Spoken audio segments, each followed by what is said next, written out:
সিংহেও কর্মবিরতি পালন করছেন পল্লী বিদ্যুতের কর্মকর্তা কর্মচারীরা। এ নিয়ে আরও জানাতে ময়মনসিংহ থেকে যুক্ত হয়েছেন সহকর্মী ইমতিয়াজ আহমেদ। ইমতিয়াজ, কর্মবিরতির কারণে বিদ্যুৎ সরবরাহ গ্রাহক সেবা ব্যাহত হওয়ার কোনো অভিযোগ আছে কিনা?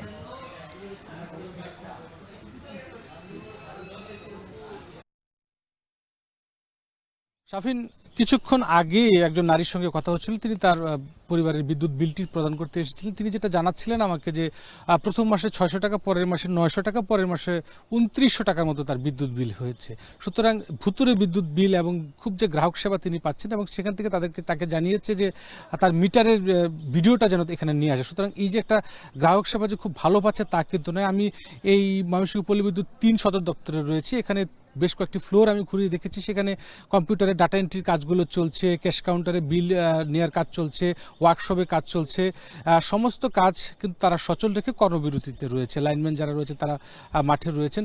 এবং এই যে অব্যবস্থাপনা, সেই সাথে তারা যে 7টি দফা দাবি করেছেন, আরবির চেয়ারম্যানের পদত্যাগ সহ যারা মিটার রিডার রয়েছেন, কাম মেসেঞ্জার, তাদের নিয়মিতকরণ করা, এবং বিভিন্ন সময় যে পল্লী বিদ্যুতের অনিয়ম দুর্নীতি কথা ফাঁস করতে গিয়ে যারা চাকরিচ্যুত হয়েছেন, যারা মামলায় শিকার হয়েছেন, তাদেরকে মামলা থেকে রেহাই দেয় এবং চাকরিতে আবার পুনর্বহাল করা সহ যে তাদের যে আরও যে দাবিগুলো রয়েছে, বিশেষ করে তাদের বিভিন্ন সময় যে মামলা, বিভিন্ন বদলির হুমকি দেওয়া, সেগুলো কিন্তু রয়েছে। আমরা এখানে আসার পর কিন্তু একটা ঘুমট পরিবেশ দেখতে পেয়েছি। কোনো কর্মকর্তা কিন্তু গণমাধ্যমের সামনে কথা বলেনি, এবং তারা যেটা বলছিলেন যে কিছু বললেই হয়তো তাকে বদলি করে দেবে দূরে কোথাও, বা চাকরিচ্যুত করতে পারে, বা সাসপেন্ড করতে পারে, এমন একটা আতঙ্ক কিন্তু বিরাজ করছে।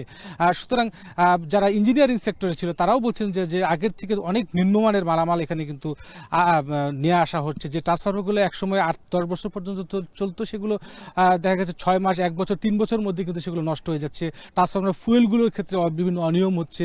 নানান সমস্যায় কিন্তু জর্জরিত কিন্তু পল্লী বিদ্যুৎ সমিতি। ময়মনসিংহে 3টি পল্লী বিদ্যুৎ সমিতি রয়েছে, যেখানে 15 লক্ষর মতো তাদের গ্রাহক রয়েছে। সুতরাং সাধারণ গ্রাহকরা যেটা বারবার বলছেন যে তারা যেন কোনো হয়রানির শিকার না হয়। সাধারণ ঝড় বৃষ্টিতে কিন্তু 2-3 দিন পর্যন্ত গ্রামগঞ্জে কিন্তু বিদ্যুৎ থাকে না, এবং সেই বিদ্যুৎ সরবরাহগুলো যেন সচল থাকে, উন্নত মানের যে স্টার্টারগুলো রয়েছে, বিদ্যুৎ মেশিনগুলো রয়েছে, মিটারগুলো রয়েছে, সেগুলো আনা হয়। সার্বিকভাবে তারা চাচ্ছেন যে এই অন্তর্বর্তী একটি বোর্ড করে যেন পল্লী বিদ্যুতের একটি সংস্কার করা হয়, এবং এই দাবিগুলো যতদিন তারা পূরণ না করছে ততদিন তারা কিন্তু বিদ্যুতের লাইনগুলো সচল রেখে, এবং তারা কিন্তু তাদের শান্তিপূর্ণ যে কর্মবিরতি সেটি কিন্তু তারা পালন করে যাবে বলে আমাদেরকে জানিয়েছেন।